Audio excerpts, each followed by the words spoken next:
안녕하세요. 홍프로 스포츠입니다. 적중하신 가족방분들 모두 축하드립니다. 홍프로 가족방에서 모든 경기, 언오버 및 핸디캡, 최종 조합 공유해드리고 있습니다. 적중률 높은 홍프로 가족방은 고정 댓글에 있는 링크로 문의해 주시기 바랍니다. 1월 11일 국내 농구 배구 6경기 분석 시작하겠습니다. 첫 번째로 KT 손익붐 대 울산 모비스 경기 알아보겠습니다. 수원 KT는 하윤기를 중심으로 한 프론트코트 운영이 확실한 색깔을 가진 팀이고 골밑에서의 위치 선정과 피지컬 싸움에서 꾸준히 우위를 만들어낸다. 하윤기는 페인트존에서 몸싸움을 이겨내며 림을 직접 공략할 수 있고 공격 리바운드와 수비 리바운드 모두에서 박스아웃 타이밍이 좋아 세컨드 찬스를 거의 허용하지 않는다. 이 흐름이 이어지면 수원 KT는 자연스럽게 리바운드 싸움을 주도하며 경기 템포를 자신들에게 유리하게 끌고 간다. 조엘 카굴랑하는 빠른 첫 스텝을 활용한 돌파로 수비를 끌어당기고 킥아웃과 플로터를 병행하며 공격 선택지를 넓혀준다. 박준영 역시 인사이드에서 허슬과 컷인으로 에너지를 보태며 세컨드 찬스 득점 가능성을 계속 높여준다. 반면 울산 모비스는 서명진의 외곽 득점력과 레이션 해먼즈의 1대1 해결 능력을 앞세운 팀이고 공격 폭발력이 나올 때는 흐름을 단숨에 뒤집을 수 있다. 다만 해먼즈와 함지훈이 동시에 리바운드 싸움을 버텨줘야 하는 구조라 상대의 빅맨 피지컬이 강할수록 골밑 부담이 커진다. 특히 리바운드 한두 개를 놓치는 순간 외곽 의존도가 급격히 높아지며 공격 루트가 단조로워지는 약점이 반복된다. 이 경기는 외곽 감각보다는 골밑에서 얼마나 오래 버틸 수 있느냐가 핵심이 되는 매치업이다. 수원 KT가 하윤기를 중심으로 리바운드와 세컨드 찬스를 장악하면 경기 흐름은 자연스럽게 홈팀 쪽으로 기울 가능성이 크다. 울산 모비스가 서명진과 해먼즈의 득점으로 맞서겠지만 골밑 열세를 40분 내내 감당하기는 쉽지 않은 구도다. 수원 KT 승리를 추천합니다. 두 번째로 원주 DB 대 안양정관장 경기 알아보겠습니다. 원주 DB는 2선 알바노를 중심으로 한볼 운반과 템포 조절이 팀 공격의 출발점이고 1선 압박을 받아도 흐름이 쉽게 끊기지 않는 안정감을 가진 팀이다. 알바노는 픽앤롤 상황에서 수비 도움 타이밍을 정확히 읽어내며 직접 돌파와 킥아웃 패스를 상황에 따라 자연스럽게 선택한다. 이 과정에서 원주 DB는 하프코트와 트랜지션을 오가며 공격 리듬을 계속 유지할 수 있다. 강상재는 픽앤팝과 외곽 슛으로 코트를 넓혀주는 스트레치 빅맨이고 상대 빅맨을 3점 라인 밖으로 끌어내며 페인트존 공간을 만들어준다.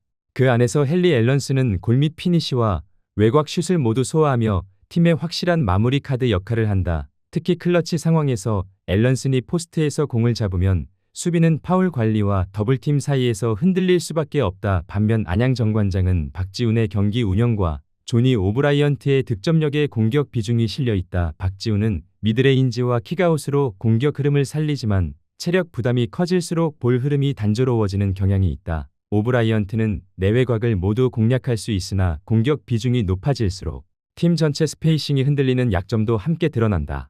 이 경기는 골밑 균형이 무너지는 순간 흐름이 빠르게 한쪽으로 쏠릴 가능성이 크다. 원주 DB가 리바운드와 클러치 득점에서 우위를 가져가면 경기 전체를 안정적으로 관리할 수 있다. 안양 정관장은 추격은 가능하지만 풀타임 내내 버티기에는 부담이 따른다. 원주 DB 승리를 추천합니다.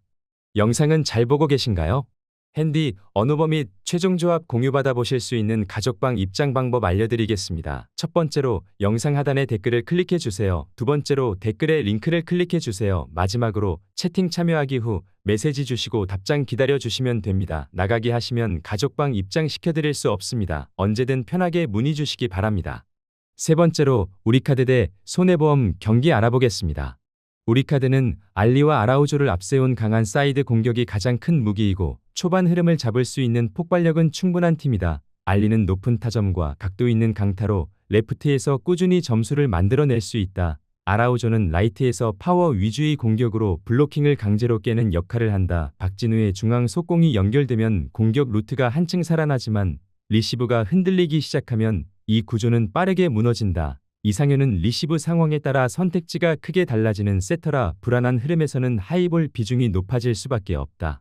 이 경우 우리카드는 공격 패턴이 읽히며 범실과 블로킹에 동시에 노출된다. KB손해보험은 야쿱과 비에나를 중심으로 한 세트 안에서도 공격 루트를 유연하게 바꾸는 팀이다. 야쿱은 위에서 해결할 수 있는 안정적인 카드이고 비에나는 클러치 상황에서 파워로 밀어붙일 수 있다. 차영석의 중앙 가담과 황태기의 빠른 토스 템포는 상대 블로킹 라인을 계속 흔들며 랠리가 길어질수록 효과를 발휘한다. 이 매치는 강타 대결이라기보다는 리시브와 세터 템포 싸움으로 흘러갈 가능성이 크다. 우리카드는 초반 흐름을 만들 수는 있지만 서브 압박을 받는 순간 흔들릴 여지가 크다. KB손해보험은 템포와 분산 공격을 유지하며 세트 후반 랠리 주도권을 가져갈 수 있는 구조다. 전체적인 그림에서는 KB손해보험 쪽으로 무게가 실린다. KB손해보험 승리를 추천합니다. 네 번째로 삼성생명 대 KB스타즈 경기 알아보겠습니다. 삼성생명은 하마니시 나나미를 중심으로 백코트에서 빠른 볼 운반과 드리블 돌파로 일선 수비를 흔드는 팀이다. 하이 픽앤롤 이후 미드레인지 풀업과 킥아웃 패스를 병행하며 공격 전개의 선택지가 비교적 다양하다. 강유림은 외곽과 하이포스트를 오가는 스트레치 포워드로 3점과 미드레인지 모두에서 득점 기여도가 높다. 수비에서도 상체 힘을 활용해 상대 에이스를 밀착 마크하며 팀 수비 강도를 끌어올린다. 가와무라 미유키는 골밑에서 박스아웃과 헬프 수비를 담당하며 수비 리바운드에서 버팀목 역할을 한다. 하지만 백투백 일정으로 인해 이 쿼터 이후 체력 저하가 뚜렷해질 가능성이 크고 이 구간에서 로테이션 속도가 느려질 위험이 있다. KB스타즈는 박지수를 중심으로 한 인사이드 운영이 매우 안정적인 팀이다. 박지수는 골밑에서 높이와 위치 선정으로 득점과 수비를 동시에 책임진다. 사카이사라는 픽앤롤 상황에서 시야가 넓고 템포 조절이 뛰어나 공격의 흐름을 정리한다. 이채은은 외곽에서 스팟업 슈팅과 온볼 디펜스를 통해 공수에서 에너지 역할을 수행한다. 이번 경기는 전술보다 체력과 실책 관리가 핵심 변수로 작용할 가능성이 크다. 삼성생명은 초반 에너지로 맞설 수 있지만 백투백 일정 속에서 후반 집중력 저하가 부담이다. 반면 KB스타즈는 수비 압박과 리바운드를 통해 상대의 실책을 득점으로 연결할 수 있는 구조다. 경기 흐름은 KB스타즈 쪽으로 점차 기울 가능성이 높다. KB스타즈 승리를 추천합니다. 영상은 잘 보고 계신가요? 핸디, 언어버 및 최종 조합 공유받아 보실 수 있는 가족방 입장 방법 알려드리겠습니다. 첫 번째로 영상 하단에 댓글을 클릭해 주세요. 두 번째로 댓글에 링크를 클릭해 주세요. 마지막으로 채팅 참여하기 후 메시지 주시고 답장 기다려 주시면 됩니다. 나가기 하시면 가족방 입장 시켜드릴 수 없습니다. 언제든 편하게 문의 주시기 바랍니다. 다섯 번째로 기업은행 대 현대건설 경기 알아보겠습니다. 기업은행은 외국인 듀오 빅토리아와 킹켈라를 중심으로 공격 템포를 빠르게 끌어올리는 팀이다. 빅토리아는 높은 타점에서 오픈과 백어택을 모두 소화하며 랠리가 길어져도 결정력을 유지한다. 서브에서도 강서브와 코스 공략을 섞고 상대 리시브 라인을 흔드는 역할을 맡는다. 킹켈라는 레프트에서 강타와 터치 아웃을 병행하며 블록을 정면으로 공략하는 성향이 강하다.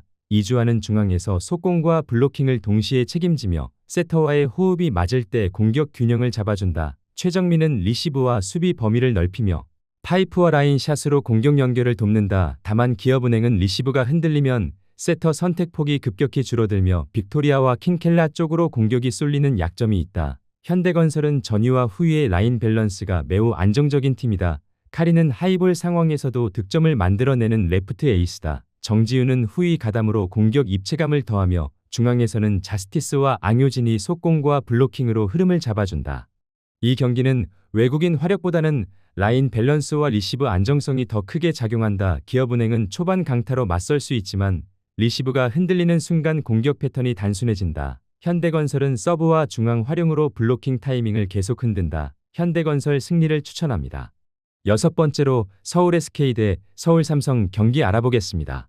서울 SK는 김낙현이 하프코트와 트랜지션을 자연스럽게 잇는 역할을 맡으며 볼 소유 시간을 길게 끌지 않고 템포를 조절한다. 상단 하이 픽앤롤에서 원희와의 투맨 게임 완성도가 높고 스크린 이후 포켓 공간 활용이 매우 안정적이다. 톨렌티노는 외곽 캐치앤슛과 페이스업 돌파를 병행하며 투맨 게임이 막혀도 다른 공격 해법을 제공한다. 원희는 로우 포스트에서 버티는 힘과 파울 유도 능력이 뛰어나 세컨 찬스 생산력이 꾸준하다. 여기에 오세근이 하이포스트에서 스크린과 핸드오프를 섞어주며 인사이드 로테이션의 안정감을 더한다. 반면 서울 삼성은 한어빈이 패스 퍼스트 성향으로 공격 템포를 정리한다. 사이드 픽앤롤을 통해 니콜슨에게 기회를 만들어주는 구조다. 구탕은 트랜지션과 컷인에서 에너지를 제공하며 흐름을 바꾸는 역할을 맡는다. 니콜슨은 엘보와 로우 포스트에서 득점 옵션이 다양하지만 공격 비중이 높아질수록 스페이싱이 좁아진다. 이로 인해 리바운드와 수비 전환에서 부담이 커지는 약점이 반복된다. 이 경기는 투맨 게임의 완성도와 골밑 리바운드 싸움이 핵심이다. 서울 SK가 원희 중심으로 미스매치를 만들면 공격 흐름이 안정된다. 서울 삼성은 니콜슨과 구탕의 득점으로 맞서야 한다. 서울 SK 승리를 추천합니다.